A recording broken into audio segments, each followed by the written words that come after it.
What's up, everybody? This is Eli from Pack and Paddle and Jackson Kayak and BayouYakin.com, wherever you're watching it. If you're like me, I like to see the way that people rig their kayaks. It's just, I enjoy seeing the different ideas that people come up with and all that kind of stuff. So today I'm going to show you the rigging on my new kayak, the new Jackson Coosa FD. FD for flex drive. Alright, so here it is, the Coosa FD. I've got it rigged out right now just to be able to show it off, do a little bit of a review at the same time. There's not a whole lot of information on the kayak online from Jackson and all that. There's a lot of information on the Coosa FD. Not a whole lot on this one. This one's the little brother to the Coosa FD. So this will be something you can reference and hopefully give you an idea of what the boat's all about and all that kind of stuff. So getting right to it. First thing is the difference between this one and the Coosa FD. This one is a little bit smaller, it's a little bit more narrow. It's not quite as stable as the Coosa FD, but it is a little bit quicker.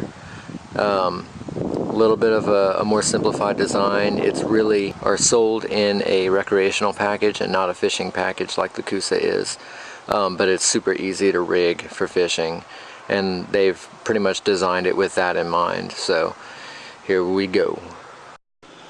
So when I talk to people about rigging a kayak, the first thing I always bring up is an anchor system, because down here in Louisiana in the marsh we get blown around a lot.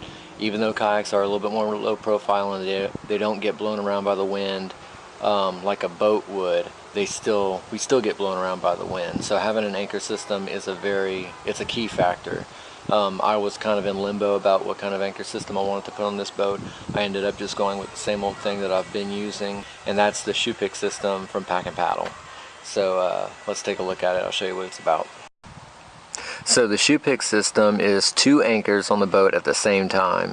One runs up to the bow of the boat and the other one runs back to the stern. The idea with the shoe pick system is that it's an easy way to deploy an anchor when you're standing up in the boat, or even if you're sitting down, but when you're sight fishing for redfish. That's the main goal with it. The way that I've got it rigged on this one, I've got this clam cleat right here near the seat, and then down on the end we have a pulley down there with a dumbbell anchor on it. So if I'm cruising around and I see a fish, all I have to do is I'll take my line and I just pop it, and the anchor drops, and then I just let it go, and the line going through the cleat, naturally it's gonna get bit down by the little teeth that are in there. So, and then when I'm ready to bring it up, I just pull it up like this, and again it naturally grabs right there. So it's easy, easy, easy. And here's the stern part of the setup. Same idea. The next thing that makes a kayak a fishing kayak is, of course, rod holders. Maybe that's the most important factor in the whole idea of a fishing kayak, is having a rod holder. So the boat doesn't come with anything pre-rigged as a rod holder, but it's easy to add. So let's take a look at that now. So as I just said, the boat doesn't come with anything pre-set up as a rod holder. However, there is a flat area back here near the tank well, and it's easy to add these flush mount rod holders just like this. So I actually put this in the other day, got one on this side and got one on the other side as well. This one right now is holding my GoPro. I have them angled slightly out, not a lot, but just a little bit, so that if I wanted to troll I could. And then also any rods that I may have in the crate back here, you know, if I have these angled out, they're not going to get in the way of those or anything like that. And then also for the GoPro as well, it looks a little bit better when the GoPro is angled out a little bit like this. One thing that I will say about the Coosa is, if you get the boat and you're deciding to put these flush mount style rod holders back here near the tank well, when you drill the holes, be mindful of the fact that the rudder line for the boat does run in that same area. I had to move around it to be able to install these, but it didn't affect it. It still steers fine, but just something to keep in mind. The tank well area on the Coosa is not very big. That's another differing factor between the Coosa FD and the Coosa FD. On the Coosa, it's much more small. One way that you can get around that is when you get the boat, it has a thwart right here.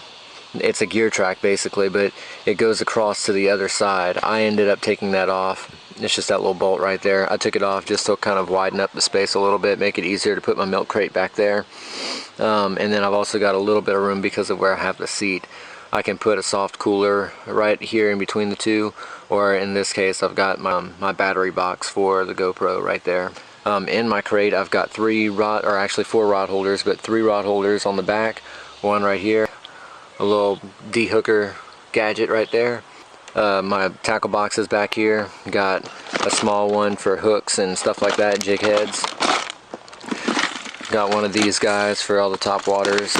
This is all my soft plastics right here. Lots of matrix shad and crawfish style baits.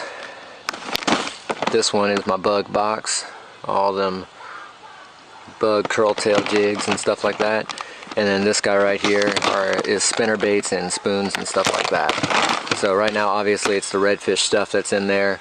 Got a few loose things down there as well. Some matrix craws, my tagging kit, one of those overcast top waters, and then a little Bluetooth speaker as well. And then on the outside of the crate I've got these pockets that are made by Boatmates. They've got 3 pockets, a big one on the front and then 2 small ones on the side. In this one I've got some leader material and some just random things that I maybe want on the water. I've got a little CPR token right there as well. In the front one I've got more baits. So right now it's full of Z-Man stuff, just because I've been on a Z-Man kick. And then on the other side, let's go around. Victoria's Secret. It's kind of a joke, but it actually works when you're in the marsh and you need some bug repellent. I kid you not, this stuff works. And then a first aid kit as well. So gotta have a first aid kit. On the back of the seat I've got the mesh tackle bag that Jackson offers. I've got some sun gloves in there, and then I've got this tackle box, which if you look inside, those are spare parts for the flex drive system. So if anything were to break, I've got some tie wraps, I've got another spider coupling, and then a few of the smaller items and stuff like that.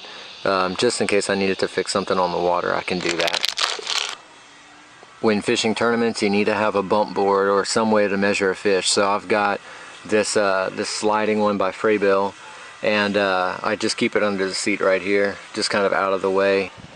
Moving into the cockpit area of the boat, this is where a lot of the custom stuff has gotten done. So I'm going to start with this cup holder because I thought it was kind of cool. There's not really a place to put it that's very convenient on the boat, and I don't like it sticking up on the side rails right here or anything like that. So I decided to kind of tuck it in down here. It's mounted to the same track that the seat is on. There's really no easy way to get around doing this, so the way that I did it is they've got one screw right here on the very front of the gear track. I took that one out and I just forced the track up just enough that I could get the bottom of the cup holder in there, and then once it was in there I was able to put the cup holder back on top. I'm not worried about how it affects the sliding of the seat because I'm the only one using the boat, and you know, I'm not going to have to continually adjust the seat, so it works out fine for me. Talking about tournament fishing, another important tool to have is a way to weigh your fish.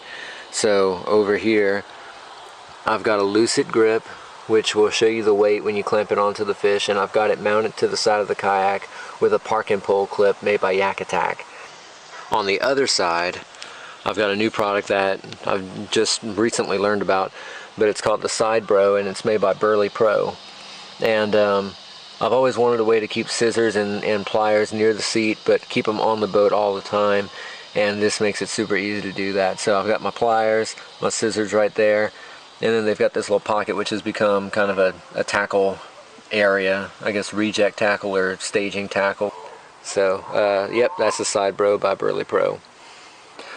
Even in a pedal kayak, you're going to need your paddle at some point, especially down here in the marsh, where you're in shallow water all the time. We're continually kicking up our drives and grabbing our paddle. With that said, I needed a way to quickly attach and detach my paddle instead of using the elastic clips that come on the boat right here. The elastic straps, I should say. I ended up grabbing the Yak Attack cam lock paddle holders that are right here, and I've got them attached to that gear track. And this way, if I do need them on the fly, I can just pop it out like that. And then when I'm done, I can just set it back down and put it in. So the last part of the kayak, or the last part of the rigging that I'm going to show you. Some people love the idea of electronics on the kayak. Some people despise it. I've kind of worked myself up to it, starting with a fish finder, and now I've kind of done a little bit extra stuff to hopefully add to the filming experience with the GoPro. So I'm going to take a look at that real quick. Okay, so starting with the fish finder, I'm running the Raymarine Dragonfly 5 Pro. The reason I went with Raymarine is because they've molded the boats with the transducers in mind. And one comment that I got from a fellow member of the Jackson team was he was kind of impressed by how clean the rigging was on my boat for the fish finder. Coming from the back of the unit, which I have on the gear track right here, I have the wires running down through this through-hull wiring port that Hobie makes. Once it runs down into the boat, I've got the battery going up to the front hatch where I've got the battery stored, and then the transducer cable is coiled up, but then it eventually comes out over here in this port, and then it comes down and mounts right there through the scupper hole. And I've got it mounted using the Lowrance transducer scupper mount. It's tucked up there, it's pretty much good and out the way. Another idea that I'd had with electronics on the kayak was to add some USB ports for the sole purpose of being able to have the GoPros on all the time without having to change the batteries. I'm still working on the setup, but I do have the USB ports mounted. So I've got one right here next to the flex drive. On the back side of the boat for my main camera, which is the one that's over my shoulder in most of the videos, there's the port right there. And I do sometimes change the angles for that particular camera, so sometimes it'll be in that rod holder, sometimes it'll be in one of these rod holders on the back of the crate. But with the port right there, it'll be able to reach either one. And then currently right now, the power for everything is being powered by two 12-volt batteries up here in the front.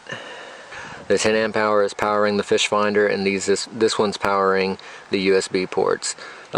This is likely to change. It is a lot of weight up here in the front of the boat, and I'm not crazy about that, but it's working for right now. So if you're interested in this this liner right here, Jackson does make this for the Mayfly, but it also fits in the Cruise FD, the Coosa FD, the Cuda HD. Yeah, it's an awesome thing to have. I wish they included it with all the boats, but I'm sure it's an accessory that will be available soon through their store online, and then possibly retailers as well.